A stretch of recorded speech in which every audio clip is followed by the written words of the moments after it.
नमस्ते दोस्तों, आप सभी का स्वागत है आपके अपने YouTube चैनल GYG एजुकेशन यानी ज्ञान है कि गुजरात में। आइए दोस्तों शुरू करते हैं आज के विषय की ओर। आज के वीडियो की ओर विषय हिंदी कक्षा 8 द्वितीय सत्र में इकाई 6 तूफानों की और जिसके अभ्यास और स्वाध्याय के प्रश्नों की चर्चा इस वीडियो में करेंगे। दोस्तों वीडियो को स्किप किए बिना अंत तक जरूर से देखना, जिससे आपको सारे प्रश्न के उत्तर बिना पढ़े ही याद रह जाएंगे। सबसे पहले देखेंगे दोस्तों विषय प्रवेश काव्य 6 तूफानों की ओर, जिसके कवि है शिवमंगल सिंह यानी कि सुमन। प्रस्तुत कविता में कवि शिवमंगल सिंह यानी कि सुमन ने सदा संघर्षमय रहकर अपने लक्ष्य की ओर बढ़ने की प्रेरणा दी है। जिस तरह आग में रहकर सोना निखरता है, उसी तरह बाधाएं हमें जीने की नई राह दिखाती है तथा आगे बढ़ने के लिए हमारे इरादों को मजबूत बनाती है।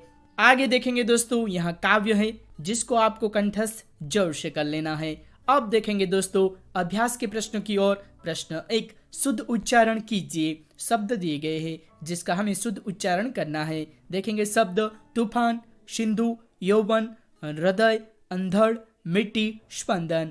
प्रश्न 2 देखेंगे तूफानों की ओर, इस काव्य का समूहगान कीजिए। दोस्तों आपको इस काव्य का समूहगान जरूर से कर लेना है। देखेंगे दोस्तों आगे प्रश्न 3, प्रश्नों के मौखिक उत्तर दीजिए। 1 नंबर, तूफानों की ओर घुमा दो नाविक निज पतवार, ऐसा कवि ने क्यों कहा है? उत्तर है तूफान कठिनाइयों का प्रतीक है। कठिनाइयों से घबराकर भागना कायरता है। कठिनाइयों का डटकर सामना करने में ही बहादुरी है। जीवन में आने वाली कठिनाइयां मनुष्य को बहुत कुछ सिखा देती है। उनसे हमेशा आगे बढ़ने की प्रेरणा मिलती है। इसलिए कवि ने नाविक से कहा है कि तुम अपनी नाव तूफानों की ओर घुमा दो। आगे देखेंगे दोस्तों प्रश्न 2, सागर भी तो ये पहचाने, में क्या पहचानने की बात कही गई है? उत्तर है सागर भी तो ये पहचाने। इस वाक्य में मनुष्य के साहस और शक्ति की बात कही गई है। कवि कहना चाहते हैं कि ऐसी कोई कठिनाइयां नहीं है जिसका हल मनुष्य के पास न हो।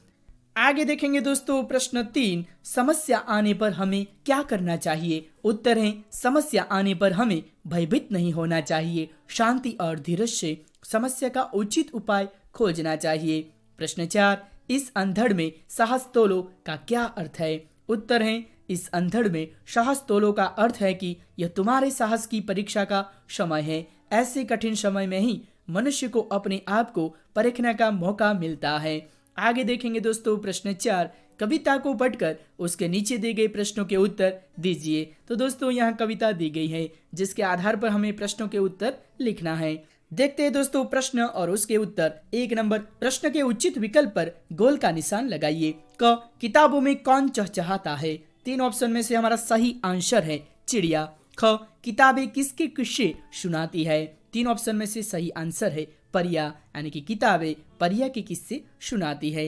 अब देखेंगे ग, किताबों में किसके लहलहाने की बात है? 3 ऑप्शन में से सही आंसर है खेतिया, यानी कि किताबें में खेतिया लहलहाने की बात है। आगे देखेंगे दोस्तों प्रश्न 2, नीचे दी हुई शब्दों का वाक्य में प्रयोग कीजिए। शब्द है परिया, वाक्य है परिया स्वर्ग में रहती है। दूसरा शब्द किस्सा, वाक्य है दादी ने मुझे एक किस्सा सुनाया। 3 नंबर, शब्द है संसार, वाक्य है उद्यम से आपके संसार में 4 चांद लग जाएंगे। दोस्तों उद्यम यानी क्या, उसका गुजराती क्या है? अगर आप जानते हैं तो कमेंट जरूर से लिखना।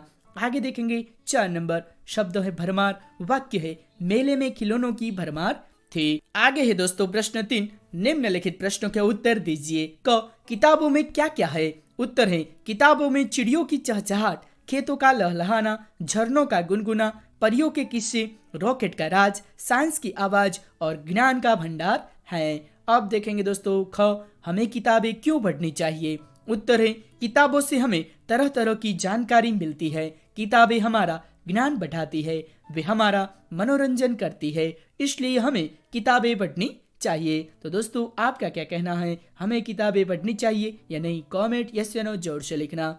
आगे है दोस्तों प्रश्न ग, किताबों में ज्ञान की भरमार है, ऐसा कवि ने क्यों कहा है? उत्तर है किताबों से हमें इतिहास, भूगोल, नागरिक शास्त्र आदि का ज्ञान होता है। विज्ञान का ज्ञान भी हमें किताबें देती है। धर्म और अध्यात्म का ज्ञान भी पुस्तकों से मिलता है। हमें पुस्तकों से विविध विषयों का ज्ञान मिलने से हम कह सकते हैं कि किताबों में ज्ञान की भरमार है।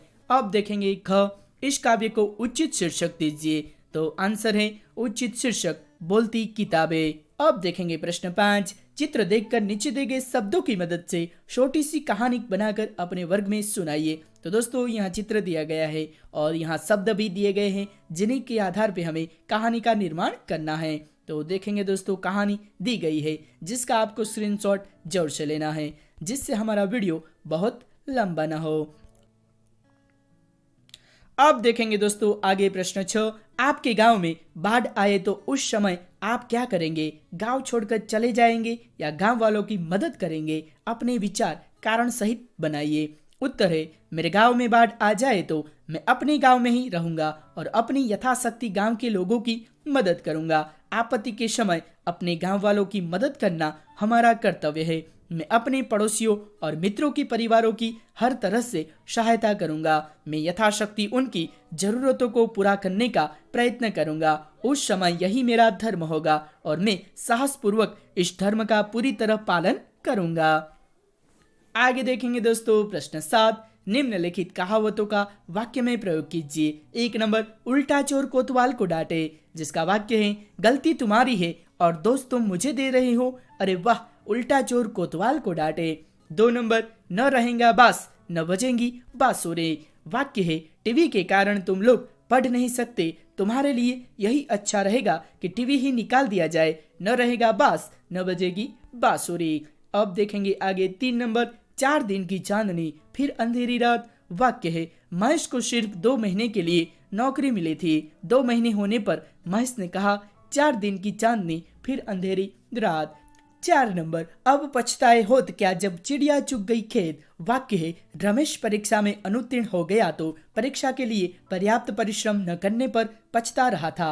उस समय आलसी बेटे से पिता ने कहा अब पछताए होत क्या जब चिड़िया चुग गई खेत। अब देखेंगे दोस्तों प्रश्न 8। नीचे दिए गए वाक्यों में रेखांकित शब्दों के विशेषण बनाइए और उनका वाक्य में प्रयोग कीजिए। 1 नंबर उनकी ईमानदारी से सारा नगर परिचित है।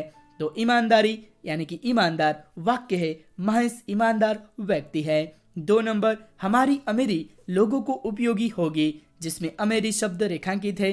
अमीरी यानी अमीर, वाक्य है इस होटल में अमीर लोग ही आते हैं। आगे देखेंगे 3 नंबर हिमालय पर्वत की ऊंचाई देखने लायक है। ऊंचाई यानी कि ऊंचा, वाक्य है योग्यता से ही ऊंचा पद मिलता है। 4 नंबर लक्ष्मीबाई वीरतापूर्ण लड़ी, उत्तर है वीरता यानी वीर, वाक्य है सरदार पटेल वीर पुरुष थे। 5 नंबर दूसरों की बुराई करना पाप है, उत्तर है बुराई यानी बुरा, वाक्य है हमें बुरे लोगों से दूर रहना चाहिए। अब देखेंगे दोस्तों आगे स्वाध्याय के प्रश्न की ओर। स्वाध्याय में देखेंगे प्रश्न 1। कवि सुमन ने तूफानों की ओर काव्य में मनुष्य की कौन सी विशेषता की ओर इशारा किया है? उत्तर है कवि शिव मंगल सिंह सुमन कहते हैं कि मनुष्य सब कुछ कर सकता है। मनुष्य ने कभी हार नहीं मानी, वह थकना नहीं जानता। जब तक उसमें सांस है तब तक वह आगे ही आगे बढ़ता रहता है। न मनुष्य के साहस की सीमा है और न उसके आत्मविश्वास की। इस प्रकार प्रस्तुत कविता में कवि ने मनुष्य अपार साहस, अथाक शक्ति और गजब आत्मविश्वास की ओर इशारा किया है। आगे है दोस्तों प्रश्न 2। ज्वार कहाँ कहाँ उठा है? उत्तर है एक और समुद्र में ज्वार उठा है तो दूसरी ओर कवि के हृदय में भावनाओं का ज्वार उठा है। इस प्रकार समुद्र और कवि हृदय में इन दोनों स्थानों पर ज्वार उठा है। प्रश्न 3 देखेंगे समुद्र ने कैसा रूप धारण किया है? उत्तर है समुद्र में बड़े जोर का तूफान आया है। उसे देखकर ऐसा लगता है जैसे वह जहर उगल रहा हो। समुद्र से लहरें इस प्रकार उठ रही हैं जैसे वे नाविक की नाव को निगल जाएगी। तूफानी समुद्र ऐसा लग रहा है जैसे उसका सामना कोई नहीं कर सकता। सागर के ज्वार ने बड़ी कठिन परिस्थितियां पैदा कर दी हैं। इस प्रकार समुद्र ने बड़ा उग्र रूप धारण किया है। आगे देखेंगे प्रश्न 4। कवि ने मनुष्य को मिट्टी का पुतला क्यों कहा है? उत्तर है मनुष्य धरती पर जन्म लेता है, वह मिट्टी में खेल खेल कर बड़ा होता है। मिट्टी में उत्पन्न होने वाले पदार्थों से ही मनुष्य का पालन पोषण होता है। मनुष्य के मर जाने पर उसका शरीर मिट्टी में ही मिल जाता है। इस प्रकार मनुष्य अपने जन्म से लेकर मृत्यु तक मिट्टी से जुड़ा रहता है। मिट्टी से मनुष्य की इसी अभिन्नता के कारण कवि ने मनुष्य को मिट्टी का पुतला कहा है। अब देखेंगे दोस्तों प्रश्न 5। माझी का हाथ कब तक नहीं रुकता है? उत्तर है समुद्र अगर शक्तिशाली है तो मिट्टी का पुतला माझी भी कम नहीं है। उसमें अद्भुत साहस और अनोखी शक्ति है, इसलिए वह कभी थकता नहीं है। जब तक उसके शरीर में प्राण है तब तक माझी का हाथ रुकने का नाम नहीं लेता, वह संघर्ष करना नहीं छोड़ता। इस प्रकार माझी अपने अंतिम सांस तक कार्य करता है। देखेंगे दोस्तों अंतिम प्रश्न, प्रश्न 2, इस कविता का भावार्थ अपने शब्दों में लिखिए। उत्तर है तूफानों की। और कविता में कवि ने बताया है कि ये संसार एक सागर है और प्रत्येक मनुष्य अपने जीवन रूपी नाव का नाविक है। संसार में तूफानों, कठिनाइयों की कमी नहीं है। कठिनाइयों में ही मनुष्य के साहस, बल और बुद्धि की परीक्षा होती है। इसलिए वह कठिनाइयों का स्वागत करे और उन पर विजय प्राप्त करके अपने लक्ष्य को सिद्ध करे। दोस्तों आज का वीडियो यहाँ समाप्त होता है। वीडियो देखने के लिए आप सबका बहुत बहुत आभारी हूँ। वीडियो को लाइक और अपने दोस्तों के साथ शेयर भी जरूर से करना। जय हिंद, जय भारत।